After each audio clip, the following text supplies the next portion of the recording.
We are fine, says Jurgen Klopp. And Tim, do you believe him?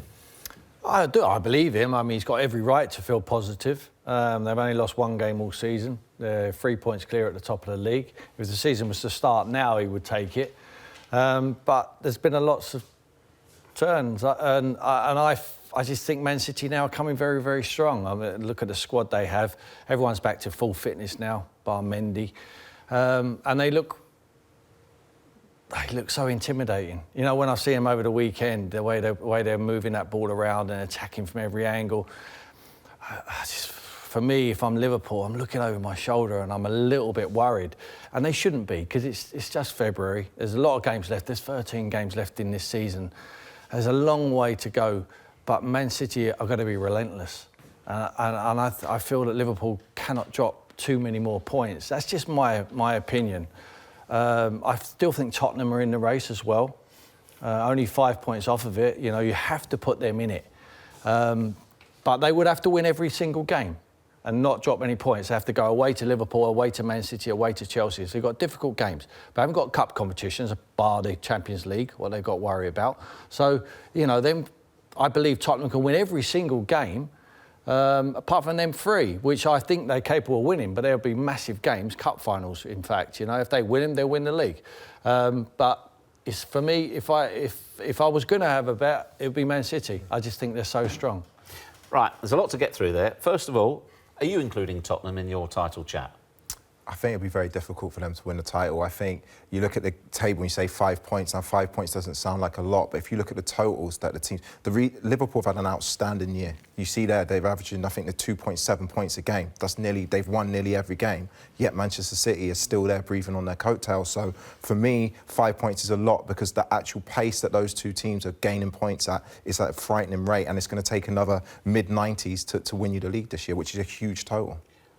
Do you agree that there should have been a seismic shift in opinion? I mean, the bookmakers, they're not always right, but I don't know many poor ones, unfortunately. Yeah, true. Because of the weekend's results, despite the fact that Liverpool still lead the table, OK, we know that Manchester City could go past them if they win tomorrow night. Yeah. Albeit on goal difference, they'll play a game more. Does it really represent some sort of huge swing in favour of Manchester City at the weekend? I think it's a big swing. I think when, like I said before, when you have the points totals that they're accumulating, when you drop 4 points in 2 games, things just seem to turn, and that's what's happened to Liverpool. I remember Manchester City not long ago losing at Newcastle. Now, for me, what's really interesting, Guardiola said about the manner in which they're winning games. That's as important as actually gaining the points. And I look at the manner in which Manchester City have lost games. They dominated long periods at Newcastle. They should have been out of sight. Crystal Palace, Andros Townsend scores an absolute 1 in a million strike, and Roy Hodgson, the way that he works and how organised they are, they managed to hold on to the game. Manchester City, in the manner that they play, control games more. They're more authoritative in their play. For me, watching the two teams stylistically, the way they play, Liverpool rely on pace, power, dynamism. When they come up against teams that set up in a low block and defend deep, don't give them the areas to attack. They find it very difficult to break down. And I think on the other end of that, because Manchester City dominate possession so much in a controlled manner, they can, in terms of conceding goals, which is just important for winning titles, of scoring goals, for me, they're the stronger side. I mean, Jurgen Klopp bridles at the suggestion that it's down to the pressure. Yeah.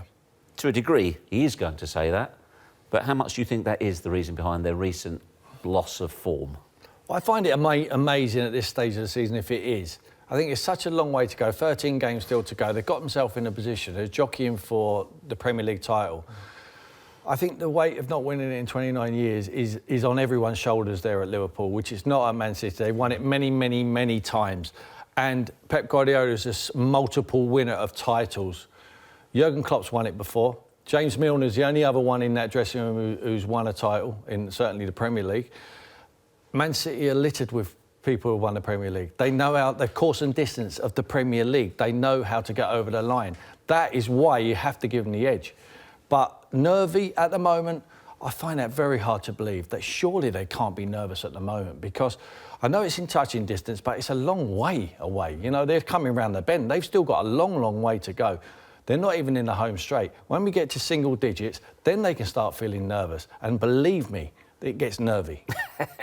I mean, what would you put down? OK, if it's not the pressure, if it's not what's happening elsewhere, what could be the reasons why they're not performing as they have done earlier in the season? They've picked up some injuries, Jeff, and they, you know, Gomez is a big blow for them. I thought the kid was outstanding, and looks like there's been a mistake with his injury. You know, they seem to have left it a month or so, and now they've said that he's got to have an operation on it. So, you know, that is poor. And to sell Klein to Bournemouth is amazing for me. I mean, why would you get rid of someone?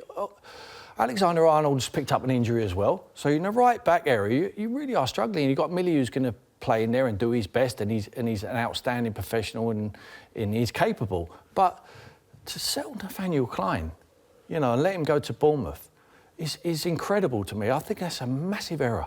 Massive error of judgment by Liverpool.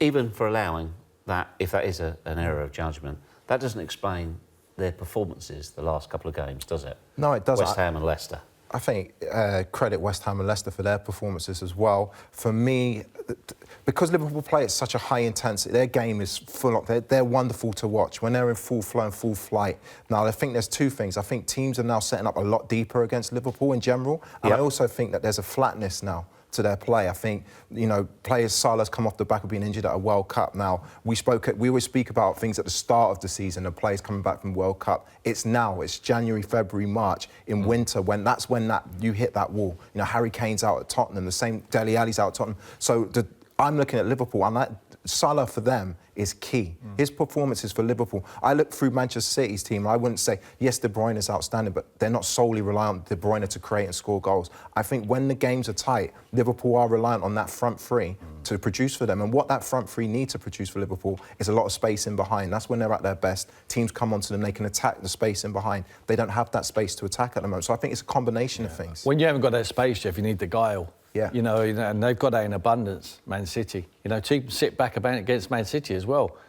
But they mesmerise them, move the ball. David Silva, Bernardo Silva, Gundogan, the range of passing he has, Raheem Sterling. They got people that can open people up. For the first time, and I hate to say it because I don't think they've missed him up to now, Coutinho is a massive miss for Liverpool Football Club. Letting Coutinho go. He was the person who could open the door. Why now all of a sudden? It's been a fantastic season. Because only lost one game. Like Liam said, teams are not taking them on. They're not going toe-to-toe with Liverpool. They're showing them the respect what they deserve, and they are sitting back. Because if you play a high line against Liverpool, with the pace of Mane and Mo Salah, Firmino was the one who used to come off, and he was the reference, you know, he was the brains of the operation. He was just sliding them in. They would be breaking from midfield. I don't see that at the moment. I think that their midfield last night was very, very stodgy.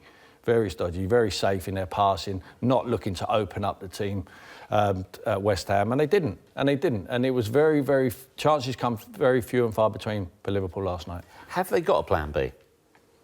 I think they've got top players. I think they play in a way that I really enjoy.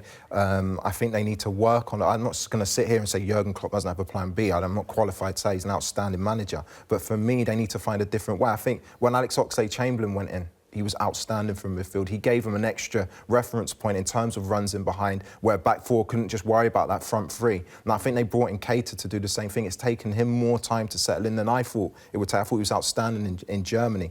You need more than just your front three to rely on, and I don't see where that creativity comes from. It was even coming from Alexander-Arnold earlier in the season with his delivery from set plays, getting forward, delivering great crosses, and also Robertson from left back. But that seems to have gone out of their play because now the back four have had to change because of injury. That makes a difference in terms of relationships and how fullbacks defend. I think it's a whole combination of things. I can't just say it's the fact that Liverpool don't have a plan B. I think it's fair to say we're not writing them off here, Liam, 100%. You know, we're not. They're in it by rights. And, you know, they're a good side, great manager, and they've got every chance. It's just the fact that Man City are so good, and they've done it before, which gives them the edge.